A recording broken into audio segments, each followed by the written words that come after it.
Welcome to the UF world. बच्चों, आज हम क्लास 12th के लिए अगला लेक्चर हमारा शूट करेंगे। हमने प्रीवियसली क्लास 12th में काफ़ी सारे टॉपिक फिनिश कर लिए थे, तो आज हमारा टॉपिक रहेगा एम्पियर्स सर्किटल लॉ। देखो, एम्पियर सर्किटल लॉ की बात करें तो हम सबसे पहले इसका स्टेटमेंट देखते हैं। एम्पियर सर्किटल लॉ के अकॉर्डिंग, ठीक है, इस लॉ के अकॉर्डिंग क्या है, simply the line integral the line integral of magnetic field B around any closed path in vacuum is mu naught times the net current I net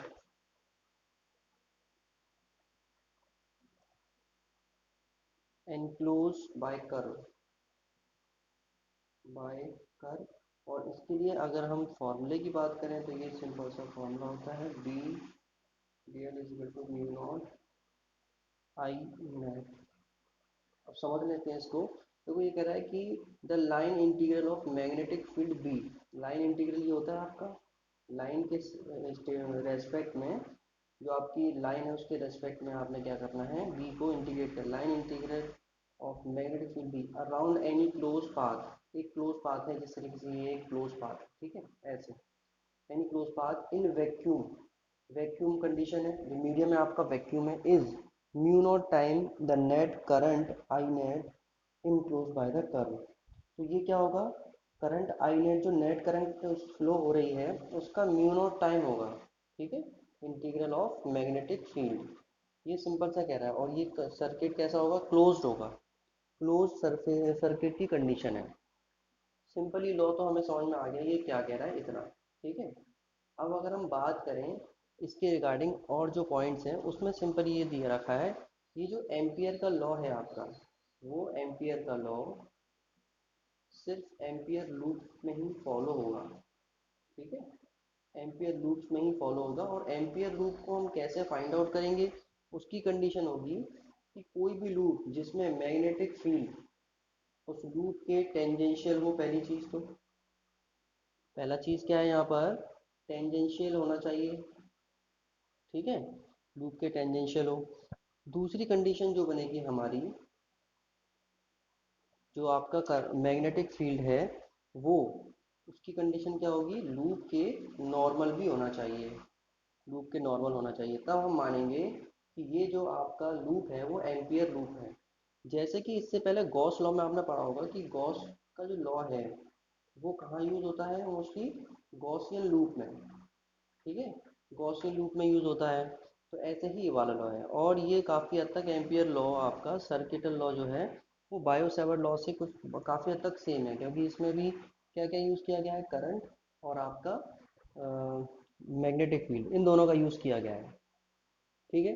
तो चलिए देखते हैं नेक्स्ट इसमें क्या है। इसी का टर्म है एक, इसमें ये कह रहा है कि magnitude of magnetic field of a straight wire using ampere law.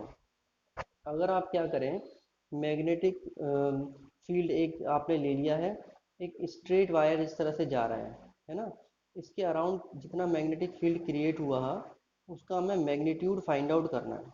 कुछ इस तरह से ले लीजिए इसको।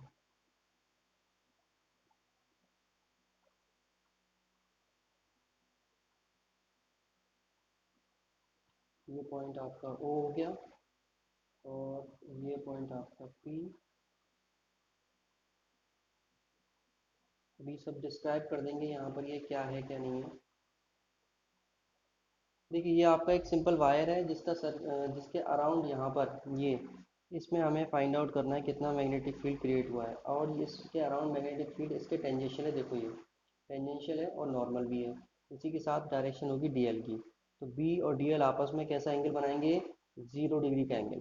ठीक है, ये तो अब हम सर्किट का जो फॉर्मूला था एम्पियर वाला, वो क्या बनेगा हमारा, DL is equal to mu not I, ये फॉर्मूला था हमारा। लेकिन इन दोनों के बीच में एंगल कितना बन रहा है, अभी हमने देखा, B D L cos zero equal to mu not I. ठीक है, एंगल सिंपल ही बना, तो ये बी आपका बाहर आ जाएगा और अंदर रह जाएगा D L equal to mu not I. अब ये ओवरऑल किसके बारे में बात कर रहा है, perimeter of this circle. Perimeter of circle क्या होता है आपका, 2 pi R equal to mu not I. यहाँ से सिंपली बी की वैल्यू आ जाएगी mu not I upon 2 pi R. ठीक है, ये सिंपल सा फॉर्मूला होगा, मैग्नीट्यूड होगा किसका, एक वायर की वजह से जो मैग्नेटिक फील्ड क्रिएट हुआ। ठीक है, एक वायर की वजह से जो मैग्नेटिक फील्ड क्रिएट हुआ उसका मैग्नीट्यूड, सिंपल सा फॉर्मूला है। तो अगर हम देखें, अगर सिंपल सा एक क्वेश्चन भी अगर देखते हैं तो फॉर्मूला याद रखना। एक सिंपल क्वेश्चन इसमें लिखा हुआ है, straight wire carry current of 3 ampere. एक स्ट्रेट वायर है, 3 एम्पियर की करंट कैरी किए हुआ है। पहली चीज़, calculate the magnitude of the magnetic field at a point 1.5 centimetre away from the wire. ये कह रहा है कि अब आपने क्या करना है, इससे 1.5 सेंटीमीटर दूरी पर पॉइंट पर इसकी मैग्नेटिक फील्ड चेक करना है। 1.5 सॉरी 15 सेंटीमीटर। तो इसको हम चेंज करेंगे थोड़ा सा, ये हो जाएगा 0.15 मीटर। फॉर्मूला अभी अभी हमने पढ़ा है, mu not I upon 2 pi R. R की जगह ये पुट कर सकते हो या कुछ भी, कोई दिक्कत नहीं है। म्यू नॉट की वैल्यू आपको पता है, सिंपली 10⁻⁻7 म्यू नॉट अपॉन 2 पाई होता है। तो हमने इसको थोड़ा सा चेंज कर लेते हैं, 2 का मल्टीप्लाई ऊपर और 2 का मल्टीप्लाई नीचे। तो म्यू नॉट अपॉन 4 पाई की वैल्यू होती है 10⁻⁻7, और आई इंटू टू यानी कि 3 इंटू 2। आर यानी कि इसकी जो रेडियस थी वो 0.15 है। ओवरऑल सॉल्यूशन करेंगे, आंसर आएगा 4 × 10⁻⁻6 Tesla. This is your simple answer. ठीक है, इस तरीके से आप सिंपली क्वेश्चन को सॉल्व कर सकते हैं। चलिए देखते हैं नेक्स्ट टॉपिक। देखिए अगला टॉपिक है हमारा सोलिनॉइड।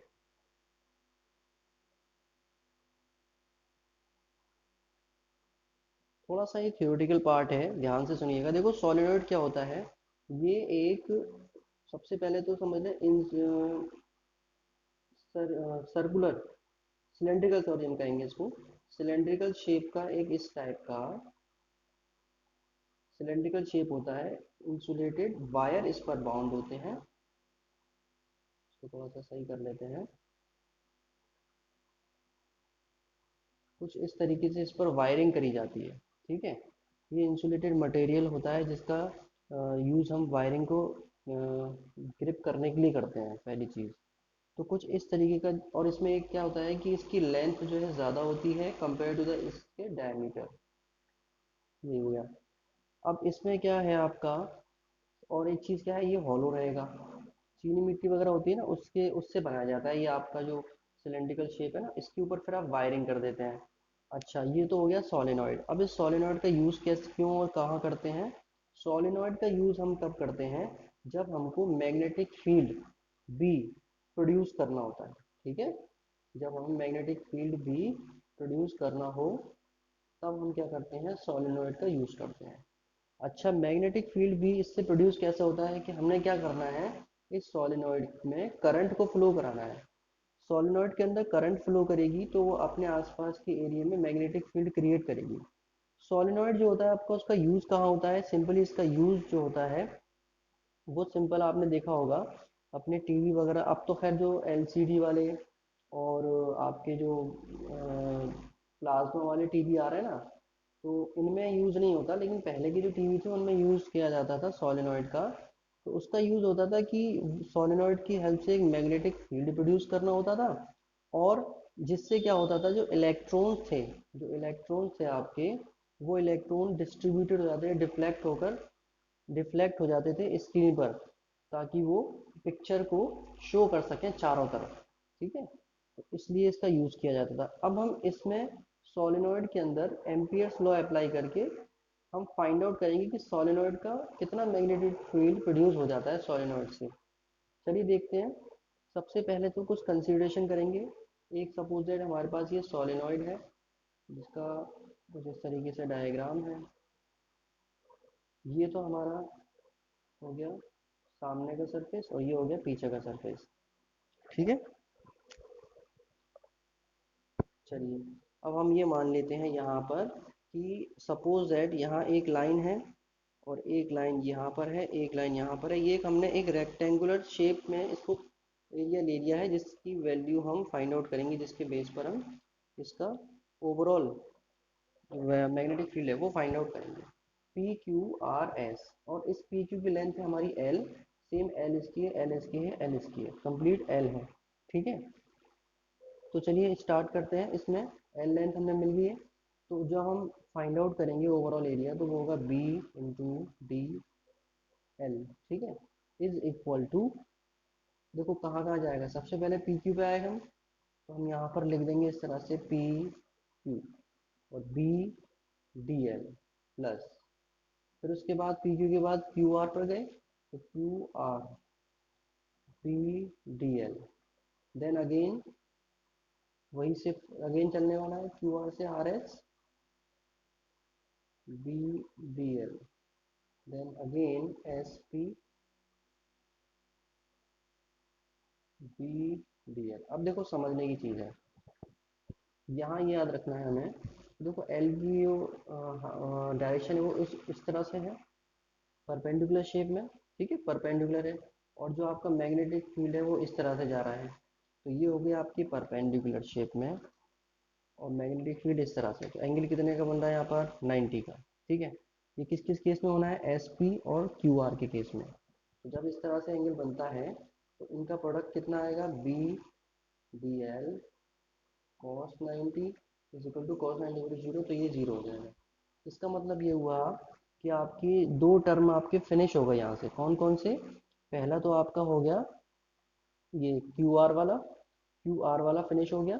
दूसरा आपका रहा पी एस वाला फिनिश हो गया।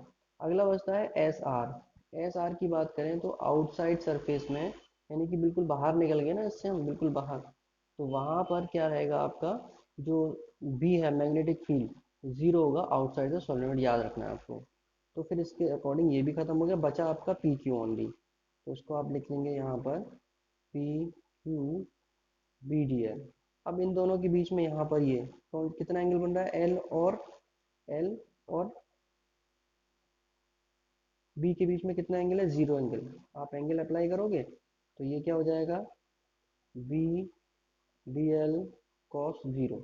यहाँ से फिर एक टर्म मिलेगा आपको, यानी कि फाइनल फार्मूला बी एल, और ये आपका इक्वल होगा किसके, B D L P Q के। ये पी क्यू बी एल के इक्वल हो जाएगा। तो आप इसे फाइनली इसके इक्वल कर सकते हैं। तो क्या आएगा final formula, B D L is equal to B L आया आपका। ठीक है। और हमने जो एम्पियर लॉ था उसमें क्या पढ़ा था कि जो आपका लाइन इंटीग्रल है वो म्यू नॉट टाइम होता है नेट करंट के। तो नेट करंट जो भी पी क्यू आर एस में फ्लो कर रही है, ये दोनों इक्वल हैं तो ये दोनों भी इक्वल हो जाएंगे। तो B L is equal to mu not I net current जो फ्लो कर रही है। अब सपोज दैट कि इसके नंबर ऑफ टर्न्स, यानी कि इस पर जो हमने लपेटे हैं ना इसको, तो ये कितने हैं नंबर ऑफ टर्न्स, एन है। तो एन का मल्टीप्लाई कर देंगे, और लेंथ कितनी होगी इसकी वायर की, एल, तो ये एल हो जाएगी। तो टोटल करंट आई नेट जो ओवरऑल वायर में फ्लो कर रही होगी, और ये आपका हो गया mu not is equal to B L. ठीक है। इस तरह से हो जाएगा। अब सिंपल देखो फॉर्मूला भी बना नहीं है पूरा, एल से एल कैंसिल आउट हो गया, तो बी इज इक्वल टू कितना हो गया, म्यू नॉट एन आई। इसे आप और सिंपल चाहो तो और थोड़ा सा आगे पीछे कर सकते हो, कभी भी फॉर्मूले आ जाते हैं, I N mu not I N, ऐसे करके लिख सकते हैं। तो कुल मिला के हमें यहाँ से ये पता लगा कि जो आपका मैग्नेटिक फील्ड है सोलेनोइड का, वो इसके रेडियस आर पर डिपेंड नहीं करता, वो उसकी एल पर डिपेंड नहीं करता, वो किस पर कर रहा है, करंट फ्लो हो रहा है वो नंबर ऑफ टर्न्स, बाकी ये तो है ही टाइम कांस्टेंट, इस पर डिपेंड करता है। फाइनली आपको लास्ट में एक लाइन लिखनी पड़ेगी, according to the above expression it is clear that magnetic field B will not depend on the length L or R radius, it is only depend on the number of turns and the current flow in the circuit। ठीक है, इस तरह से simply आप इसे prove कर सकते हैं। तो हमारा ये सिंपल सा टॉपिक आज यहाँ पर फिनिश अप हो चुका है। देखते हैं अगला टॉपिक। तो बच्चों अगला टॉपिक हमारा है force on moving charge in a uniform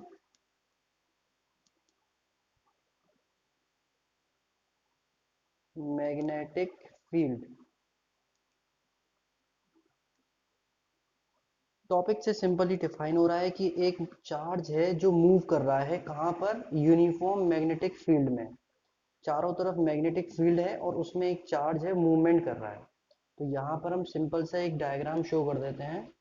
इस डायग्राम में ये क्लियर शो है कि यहाँ आपके चारों तरफ एक मैग्नेटिक फील्ड फैला हुआ है और इस मैग्नेटिक फील्ड में एक चार्ज है जो मूवमेंट कर रहा है। ठीक है, कुछ इस तरह से इसका मूवमेंट एज्यूम किया जाएगा। अभी मैं इसका रीजन बताऊंगा कि इसका जो मोशन है उसकी डायरेक्शन सर्कुलर में क्यों है। तो ये तो रहा हमारा बी मैग्नेटिक फील्ड, और जो आपका चार्ज है वो हमने यहाँ ये एज्यूम कर लिया है, ये चार्ज चार्ज जो जो मोशन कर रहा है उसकी मोशन की डायरेक्शन v यहाँ पर है और फोर्स की डायरेक्शन f यहाँ पर है। देन ये चार्ज अपनी जब पोजीशन बदलता है तब अगेन इसकी डायरेक्शन यहाँ हो जाती है, मोशन नहीं सॉरी, ये इसकी वेलोसिटी, इसकी स्पीड डायरेक्शन है, और f आपकी ये फोर्स। सिमिलरली जब ये यहाँ आएगा तब इसकी डायरेक्शन चेंज हो जाएगी v, और अगेन ये आपका फोर्स f। यहाँ पर कहीं सेंटर है जिसकी रेडियस हमें r एज्यूम कर ली है, सेंटर O पर है आपका, और ये कोई चार्ज पार्टिकल है जिसकी चार्ज जो क्वांटिटी है वो है Q। तो अब देखो थोड़ा सा डिस्क्रिप्शन समझ लेते हैं इसका। ये सिंपल बात क्या कह रहा है कि एक मैग्नेटिक फील्ड है, वहाँ एक चार्ज है जो कि v वेलोसिटी से मोशन कर रहा है, उस पर इस मैग्नेटिक फील्ड की वजह से F फोर्स वर्क कर रहा है। तो जो F फोर्स वर्क कर रहा है उसके लिए एक सिंपल कंडीशन है यहाँ पर, सबसे पहले कि जो आपका मैग्नेटिक फील्ड है B वो परपेंडिकुलर है मोशन की डायरेक्शन V के। ठीक है, पहली चीज। इसकी वजह से, इस वजह से क्या हुआ, नो वर्क डन, इस वजह से इसमें कोई भी वर्क डन नहीं होगा, पहली चीज। ठीक है, और वेलोसिटी में कोई भी चेंज नहीं होगा, नो चेंज इन वेलोसिटी। ठीक है, वेलोसिटी में भी कोई चेंज नहीं होगा। अब आता है आपका कि फोर्स का क्या रोल है यहाँ पर। तो जो फोर्स इस पर वर्क कर रहा है वो फोर्स आपका क्या है, आपकी जो पार्टिकल जिस वेलोसिटी से मूवमेंट कर रहा है उसके, और जो आपका मैग्नेटिक फील्ड है उसके क्या है, परपेंडिकुलर है दोनों के। ठीक है, ये एक सिंपल सा आपका यहाँ पर इस फॉर्मूले इस सारे के सारे डिस्क्रिप्शन से हमने रिजल्टेंट निकाला है। अब आती है बात कि इनका रिलेशन किस तरह से क्रिएट होगा। तो वो रिलेशन सिंपल सा ये बनेगा, F is equal to Q V B cross B, V और B का जो प्रोडक्ट होगा वो क्रॉस प्रोडक्ट होगा। अब हम अगर डायरेक्शन फाइंड आउट करना चाहें फोर्स की तो वो आप राइट हैंड थंब रूल से फाइंड आउट कर सकते हैं। Right hand thumb rule, right hand thumb rule से आप इसकी डायरेक्शन फाइंड आउट कर सकते हो। और डायरेक्शन अब फाइंड आउट करने का सिंपल तरीका कि F आपका क्या है, परपेंडिकुलर है V और B के, according to the right hand thumb rule. मैंने प्रीवियसली पढ़ाया था, आप चेक कर सकते हो। अब देखो यहाँ पर क्या हुआ है, जो फोर्स अप्लाई हो रहा है because of the magnetic field, वो फोर्स आपका यहाँ पर एक्ट कर रहा है as a centripetal force, as a centripetal force की तरह यहाँ पर वर्क कर रहा है। ठीक है, और आपने सेंट्रीपिटल फोर्स पढ़ा था 11th क्लास में, उसका क्या मीन होता है कि ये ऐसा फोर्स है जो सर्कुलर डायरेक्शन में चलने वाली किसी भी ऑब्जेक्ट पर वर्क करता है और टुवार्ड्स द सेंटर इसकी डायरेक्शन होती है। सेंटर की तरफ इसकी पॉइंट आउट डायरेक्शन रहती है हमेशा। ये ऐसा फोर्स होता है सेंट्रीपिटल फोर्स। अब देखो यहाँ एक कंडीशन है, जब तक आपकी ये वेलोसिटी मैग्नेटिक फील्ड के परपेंडिकुलर रहेगी तब तक इसकी मोशन सेंट्रीपिटल फोर्स की वजह से सर्कुलर रहेगी। जहां ये कंडीशन चेंज हुई, जो वेलोसिटी अगर आपकी परपेंडिकुलर नहीं हुई मैग्नेटिक फील्ड के, तब ये जो इसकी मोशन हो जाएगी, वो आपकी जो मोशन है चेंज होगी, और वो किस फॉर्म में आ जाएगी, हेलिकल मोशन के फॉर्म में आ जाएगी चेंज होकर, हेलिकल मोशन। और हेलिकल मोशन किस तरह से शो करेगा, कुछ इस तरह से। तो जो आपका पार्टिकल, चार्ज पार्टिकल है, वो कुछ इस तरह से मोशन करता हुआ जाएगा, हर पॉइंट पर उसमें हेलिकल मोशन क्रिएट होगी, और ये इक्वल डायमीटर के ये आपके जो है गोले ये बनेंगे, ठीक है, हेलिकल मोशन में।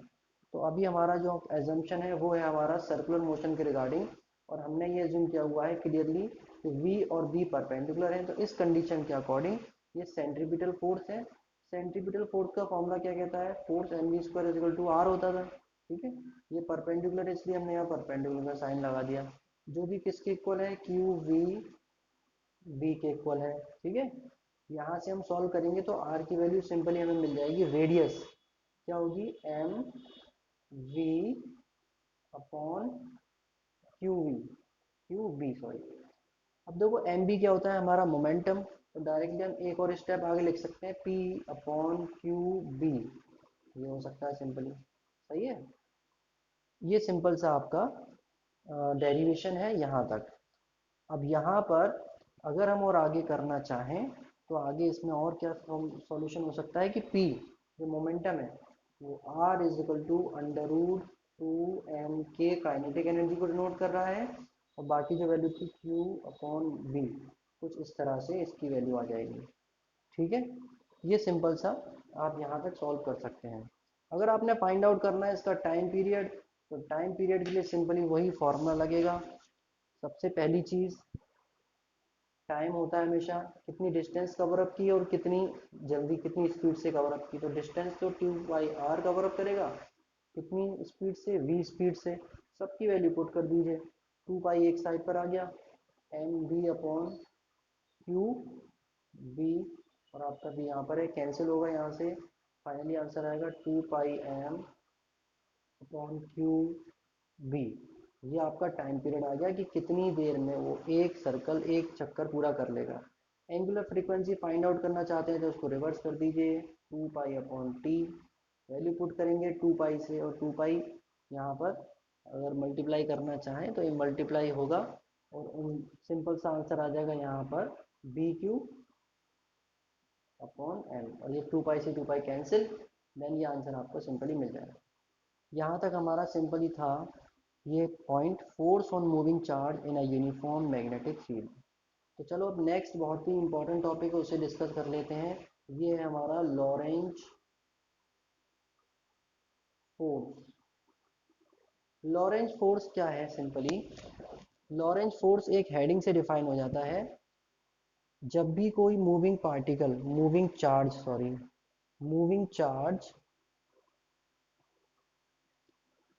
इन अ यूनिफॉर्म, मूविंग चार्ज आपका यूनिफॉर्म मैग्नेटिक और इलेक्ट्रिक फील्ड में एक साथ रहे, मैग्नेटिक फील्ड भी हो और इलेक्ट्रिक फील्ड भी हो, अगर ये दोनों फील्ड एक साथ होते हैं और वहाँ चार्ज मूव करता है, तब जो फोर्स अप्लाई होता है वो होता है आपका लॉरेंज फोर्स।